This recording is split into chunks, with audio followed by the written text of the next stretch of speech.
Ha publicado cerca de 135 artículos en revistas nacionales e internacionales y ha impartido más de 240 talleres pedagógicos, principalmente relacionados con el juego en el aula de idiomas. Bienvenida, doctora. Un gusto tenerla aquí entre nosotros. Muchas gracias. Buenos días a todos. Si pudieran darme la oportunidad de compartir pantalla.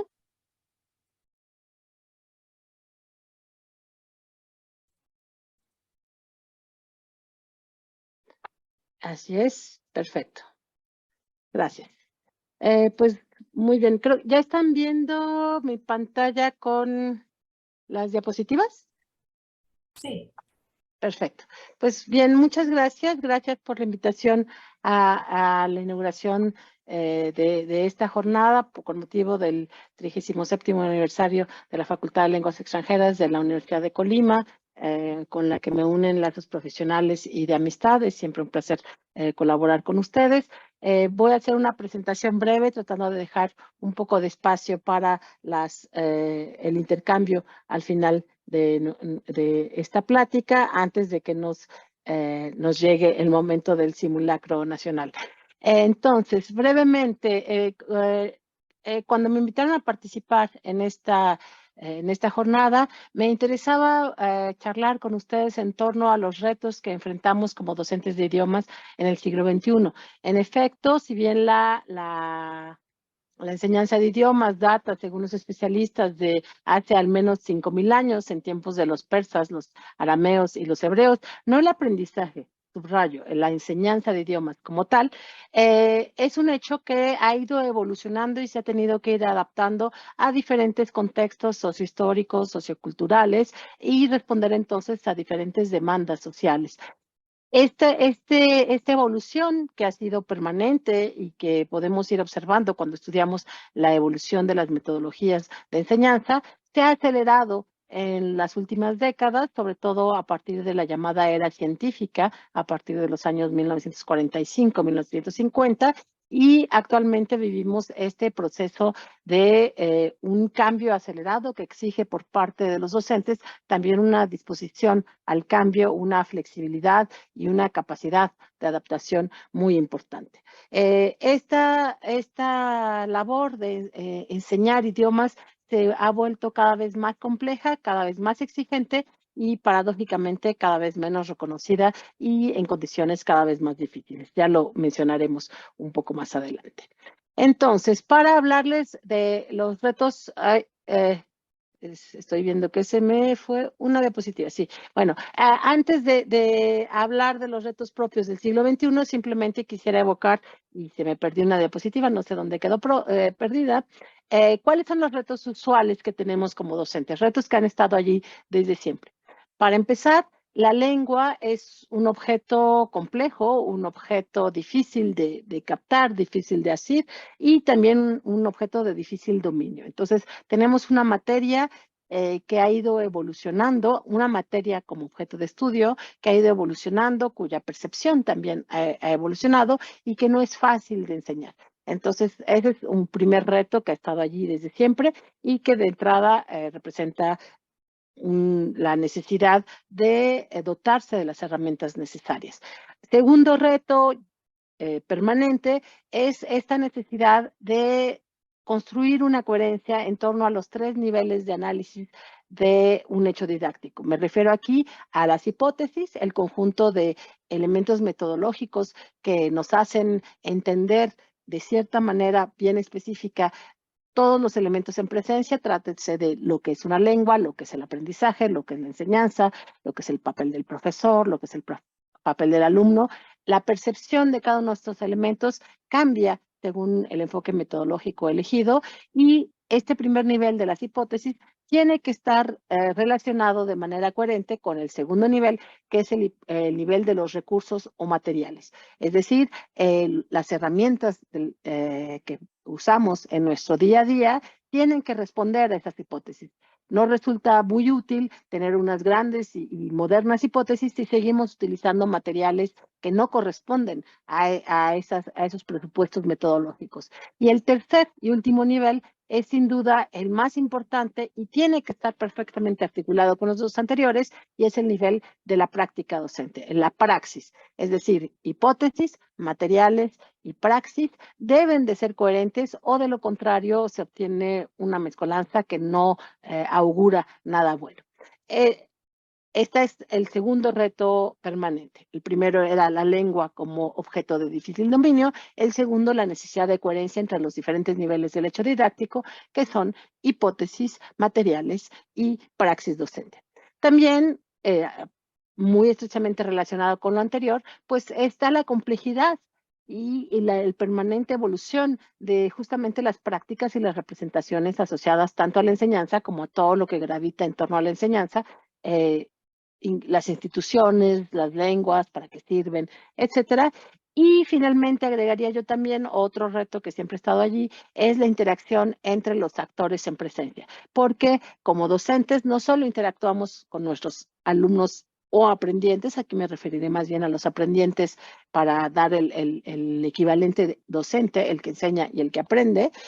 No solo nos relacionamos con los aprendientes, sino también con nuestros pares, con nuestro equipo pedagógico, que incluye a los responsables pedagógicos, a los responsables administrativos y en general a los responsables institucionales, e incluso a los padres en muchos casos. Entonces, estos retos ya estaban allí y hacían de nuestra tarea una tarea bastante compleja. Sin embargo, pasando ahora sí a los retos propios del siglo XXI en cuanto al primer nivel, que es el de las hipótesis. Nuestro objeto de estudio, que se supone que es la lengua, de hecho se ha ido ampliando de manera paulatina y cada vez más acelerada. Al ampliarse el objeto de estudio, también se amplía nuestro campo de acción. ¿A qué me refiero exactamente? Cuando enseñamos lengua, hoy en día ya no solo enseñamos lengua, de hecho se habla de didáctica de las lenguas y culturas. Entonces está la lengua y la cultura para englobarse en algo mucho más amplio que es la comunicación. De hecho, por eso a partir de inicios de los años 1970 se habla del enfoque comunicativo. Ya no se trata simplemente de enseñar la manera de utilizar un cierto código lingüístico, sino también de cómo a partir de esta competencia comunicativa se adquieren también saberes referenciales sobre el mundo que nos rodea, saberes socioculturales, que tienen que ver con la cultura y las diferencias culturales, saberes discursivos, saberes pragmáticos, saberes de diferentes tipos que conforman lo que se llama la competencia comunicativa. Ahora bien, después de unas 3 décadas en que se insistía en que la lengua va más allá de la mera lengua, sino que está inscrita dentro de un conjunto que conforma la comunicación, a partir del siglo XXI, que es de lo que estamos hablando ahora, ya no se habla solamente de la lengua, la cultura y la comunicación, sino que pasamos a la acción. Se supone que hoy en día, como profesores, tenemos que promover la acción social, dentro de la cual la lengua y la cultura son elementos importantes, mas no exclusivos.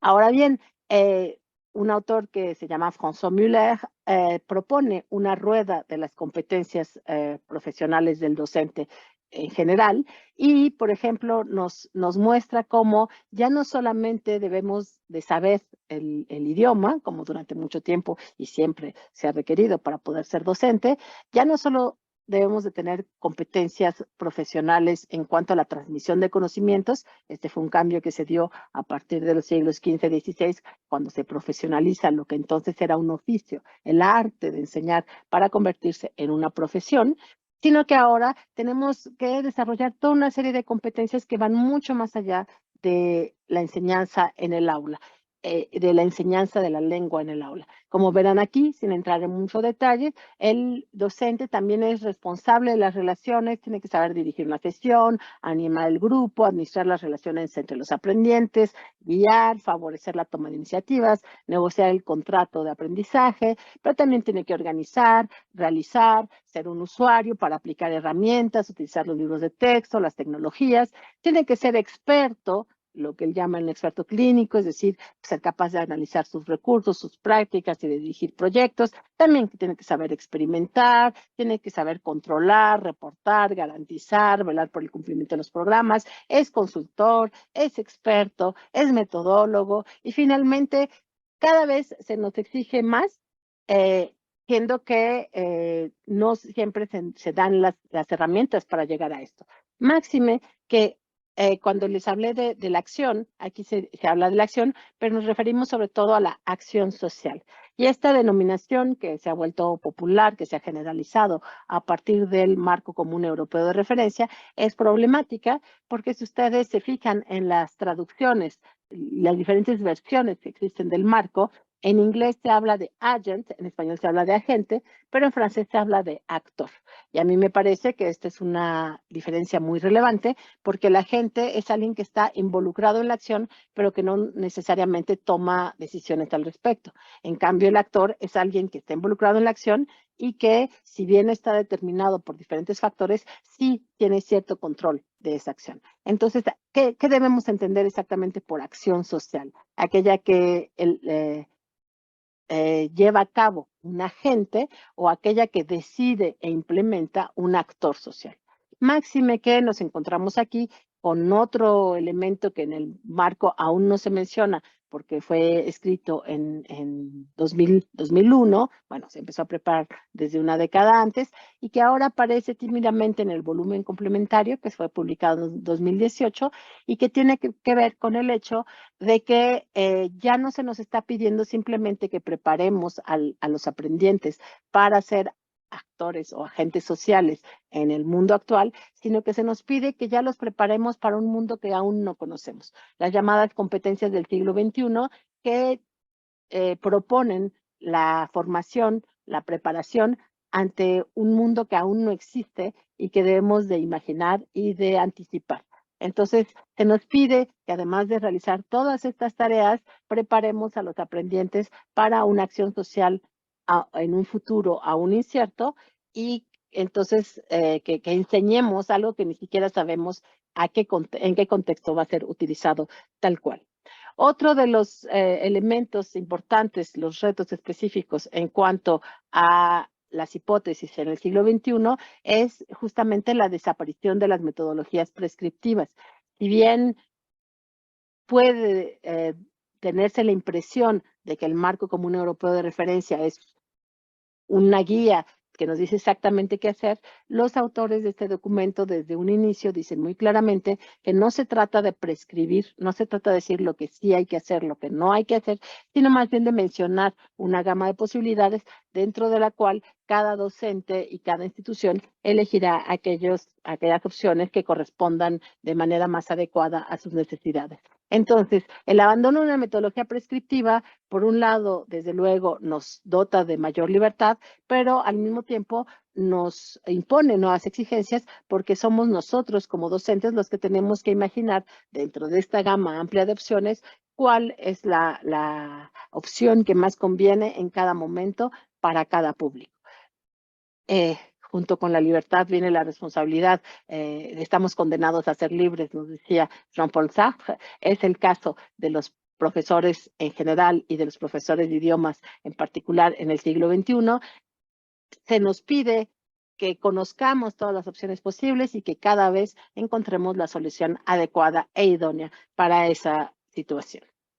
Esta también, tercer y último reto que mencionaré en cuanto a las hipótesis, justamente esta ilusión de univocidad metodológica que ya mencioné brevemente, es decir, la impresión de que todos estamos hablando de lo mismo, de que cuando nos referimos al enfoque orientado a la acción o cuando nos referimos a una tarea o a las competencias, a los diferentes tipos de competencias que existen, estamos hablando de lo mismo, siendo que este conjunto de conceptos y nociones que se nos presenta como estable y compartido, en realidad sigue siendo un conjunto bastante inestable y todavía difuso, en el que, por ejemplo, la competencia ortoépica que estaba mencionada en la primera versión del marco y que tiene que ver con la capacidad para asociar cómo se escriben las cosas y cómo se pronuncian, la la grafía y la fonía, de repente desaparece sin mayor explicación del volumen complementario de 2018. Y entonces, habiendo hecho el esfuerzo de entender cuál era el papel de la competencia ortoépica y cómo podía trabajarse en el aula, de repente, unos años después, este elemento desaparece sin mayor explicación. Hay, para todos aquellos que se interesen en las versiones plurilingües del marco, hay toda una serie de diferencias, por no decir inconsistencias, vamos a llamarles diferencias, entre las diferentes versiones del marco que hacen que no es posible postular que todos estamos hablando de lo mismo y que todos estamos trabajando de la misma manera. Entonces, esto nos pone en un contexto en el que se nos exige más y al mismo tiempo se nos sugiere que tenemos a nuestra disposición una serie de herramientas clarísimas y fácilmente accesibles, siendo que en realidad el panorama es mucho más inestable y confuso de lo que parece en una primera oportunidad. Pasemos ahora a los retos de este siglo en cuanto a los materiales, a los recursos que estamos utilizando para la enseñanza. Creo que todos nos hemos enfrentado de manera reciente, sobre todo lo percibimos quienes ya llevamos cierto tiempo ejerciendo esta profesión, a la evolución de la lengua en sí, a la evolución de aquello que se supone que tenemos que enseñar en cuanto a la lengua, ahorita sin hablar siquiera de la cuestión cultural. Cada idioma que estamos enseñando incluye nuevas palabras e incluso nuevas reglas gramaticales y nuevas maneras de concebir el mundo que hace incluso muy pocos años todavía no eran imaginables ni se integraban a la cuestión de la lengua. No sé cuál sea su experiencia, pero en mi caso, en la universidad, cada vez más tengo alumnos que me piden utilizar el lenguaje inclusivo, lo cual en español es bastante complejo, pero todavía más en francés, porque, por ejemplo, para el femenino de las profesiones en francés, dar una terminación única para terminaciones que en femenino y masculino cambian muchísimo, es difícil. ¿Y cuál de las diferentes opciones de escritura, de pronunciación podemos utilizar? En francés, por ejemplo, se están empezando a utilizar el pronombre il, que sería la fusión de il y el. Entonces, bueno, ¿debemos o no incluirlo? ¿Es una moda pasajera? No podemos obviar que esto corresponde a una demanda social que sí tiene un fundamento histórico, político, ideológico, incluso religioso, cultural, etcétera. Entonces, ¿qué hacemos como docentes ante esta lengua en cambio permanente que además integra de manera continua nuevas palabras también ligadas a las nuevas prácticas sociales, sobre todo aquellas ligadas con la tecnología, tampoco de manera exclusiva? Hablando justamente de la tecnología, cada vez más se plantea el problema que no es nuevo, la tecnología existe desde que existe la enseñanza de idiomas o incluso antes, ya hace 5,000 años se utilizaban tabletas de cera que se podían calentar para ser borradas y ser reutilizadas y ya era tecnología, pero hoy en día la tecnología toma un papel todavía más importante que hace que de repente nos entre un poco el temor de qué vamos a hacer nosotros como maestros ante la competencia de esta tecnología. Vemos a nuestros alumnos que se jactan de que ya saben hablar varios idiomas porque pasan 10 minutos al día utilizando Duolingo u otra aplicación semejante, e incluso Duolingo propone aprender el Alto Valquirio, que es la lengua de Game of Thrones, Juego de Tronos, y entonces, bueno, ¿cómo cabemos nosotros como profesores dentro de este desarrollo tecnológico que parece de repente quitarnos nuestro lugar? Voy a abordar algunos elementos de respuesta dentro de unos minutos.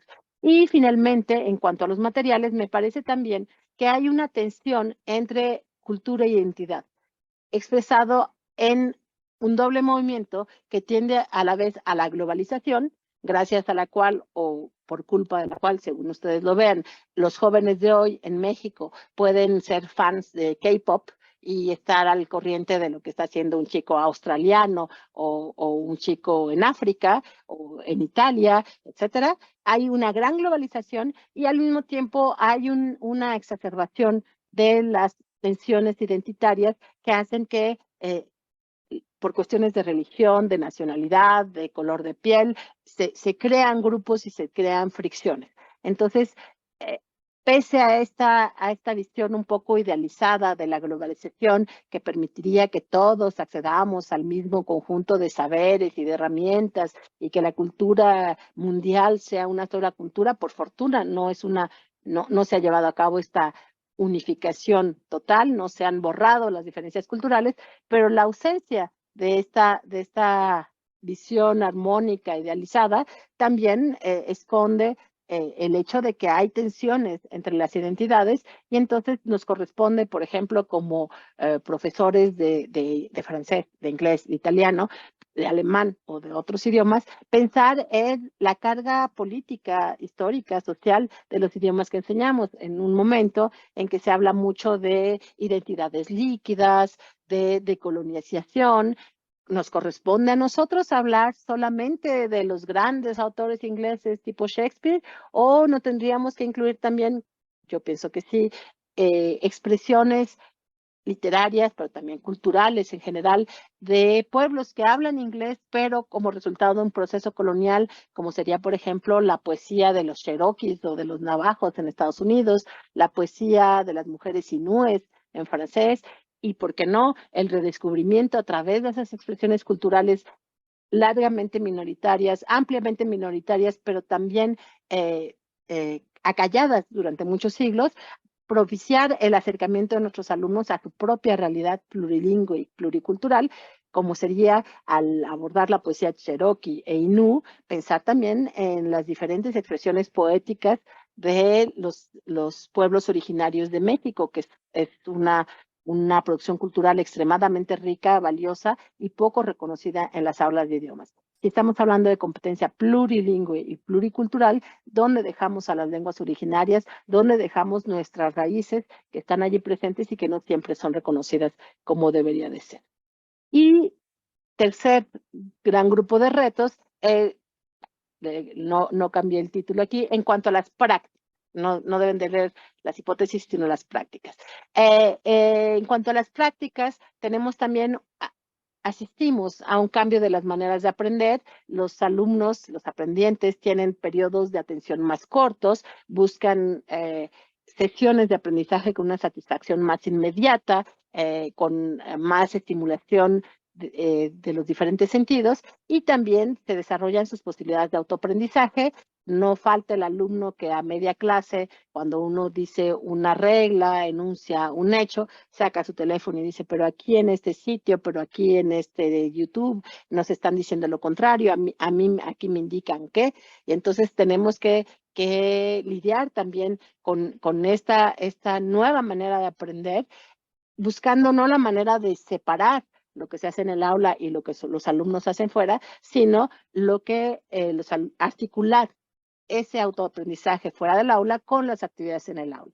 Y una vez más, se amplía nuestro campo de acción y nuestro campo de responsabilidad. También la cuestión de las prácticas tiene que ver con el hecho de que gracias y por culpa de la pandemia, tuvimos que pasar a la enseñanza virtual y en el mejor de los casos híbrida, y por lo tanto se amplió también la posibilidad del campo laboral. Hoy en día yo conozco a maestros de francés que aquí en la Ciudad de México están dando clases de francés a gente en Hong Kong, en Brasil o en cualquier otra parte del mundo. Está muy bien porque ahora pueden tener clientes del mundo entero, pero también entran en competencia con profesores del mundo entero.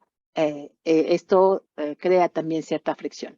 Y además, todo esto presenta la necesidad de una actualización continua, tanto tecnológica como de otro tipo, que entra en contracción con nuestras condiciones de trabajo, en que la gran mayoría de las instituciones dicen, sí, necesito que tengas una mejor formación, necesito que sepas usar las nuevas herramientas, necesito que contextualices tu manera de enseñar, y al mismo tiempo, pues no tenemos ni más dinero para pagarte, ni más tiempo para que adquieras herramientas de investigación, de acción y de socialización. Voy a terminar esta charla mencionando las que me parecen ser algunas de las oportunidades importantes que presenta este contexto. Creo que la primera de tres que voy a mencionar es que tenemos ahora la oportunidad más que nunca de asumirnos no como meros agentes, sino como actores sociales. Se habla mucho del usuario aprendiente como actor social, pero nosotros como profesores también somos actores sociales. Tenemos que redefinir las prioridades, volver a lo que es lo fundamental desde nuestro propio punto de vista, clarificar nuestras propias hipótesis metodológicas y definir qué es lo que estamos haciendo, qué es lo que queremos hacer, qué es lo que necesitamos para ello. Tenemos que tener una visión más crítica y más activa de nuestra participación en el proceso de enseñanza para no ser meros ejecutantes de políticas que vienen de fuera. También nos corresponde dotarnos de herramientas para contextualizar nuestra enseñanza y personalizarla, hacer que sea realmente significativa en el contexto en el que nos encontramos cada uno de nosotros. Y por lo tanto, encontrar la manera de hacer más dinámico el aprendizaje para promover una auténtica motivación en la situación actual en la que nos encontramos. La segunda oportunidad me parece poderse resumir en la cuestión de la acción colectiva. Yo creo firmemente que la profesión docente no puede ser una acción individual aislada de los demás. Es importante que como profesores hagamos investigación, acción, compartamos los resultados de esa investigación, compartamos nuestras inquietudes, nuestras respuestas a esas inquietudes y socialicemos el saber y el saber hacer y el saber ser. Por lo tanto, creo que es importante y es una lástima porque en México no hemos logrado eso. Por ejemplo, los maestros de francés, espero que nuestros idiomas tengan más suerte. Hay que participar en la vida asociativa, hay que buscar salir de su burbuja en su propia institución. Hay poco tiempo, hay pocos recursos, hay poca energía, pero es importante justamente ir a buscar a los demás y crear redes de profesores que puedan entreayudarse, que puedan apoyarse, que puedan aportarse elementos para ejercer debidamente la profesión. Y desde luego, no ver a la tecnología simplemente como un enemigo que viene a amenazar nuestra profesión, sino al contrario, integrarla de manera crítica a favor de todos. Aprender a utilizar la tecnología, crear recursos, compartirlos, discutirlos, adaptarlos, me parece un elemento fundamental. Y finalmente, creo que lo importante en este momento es preservar a toda costa la dimensión humana de nuestro trabajo. Como seres humanos que somos, estamos en una relación docente-aprendiente que es una relación de sujeto a sujeto. En esta relación están presentes elementos que la tecnología aún no logra desarrollar y que difícilmente va a lograr desarrollar como tal, es decir, la interacción auténtica entre sujetos, la empatía, entender cuáles son las necesidades de nuestros alumnos, de dónde vienen, qué podemos hacer para responder a ellas, y no solo en el campo académico, sino realmente de persona a persona, y desde luego dar muestras de creatividad para poder responder a todos los retos que he mencionado hasta ahora. Hasta aquí mi presentación. Les agradezco su atención y nos quedan 10 minutos para sus eventuales preguntas, comentarios, dudas. Será un placer establecer un breve diálogo con ustedes. Está también mi dirección electrónica por si gustan comunicarse conmigo más adelante. Les cedo la palabra. Muchísimas gracias, doctora. Si alguien tiene alguna pregunta, alguna duda, como ella ya lo comentó, están abiertos los micrófonos. O pueden escribir en el espacio del chat para hacer saber sus inquietudes. Gracias, doctora, por esta significativa conferencia. Procedemos ahora a realizar la lectura y entrega de la constancia de participación. Bien, la Universidad de Colima, a través de la Dirección General de Educación Continua, otorga la presente constancia a la maestra Aide Silva Ochoa por su participación como facilitador en el Ciclo Internacional de Conferencias y Talleres con motivo del 37º aniversario de la Facultad de Lenguas Extranjeras de la Universidad de Colima. Realizado por la Facultad de Lenguas Extranjeras del 9 al 21 de septiembre de 2022, con duración de 15 horas y valor curricular. Atentamente, Estudia, Lucha, Trabaja, Colima, México, septiembre de 2022, firmado por el maestro Jesús Omar Brizuela Padilla, director general de Educación Continua. Muchas gracias, maestra. Muchas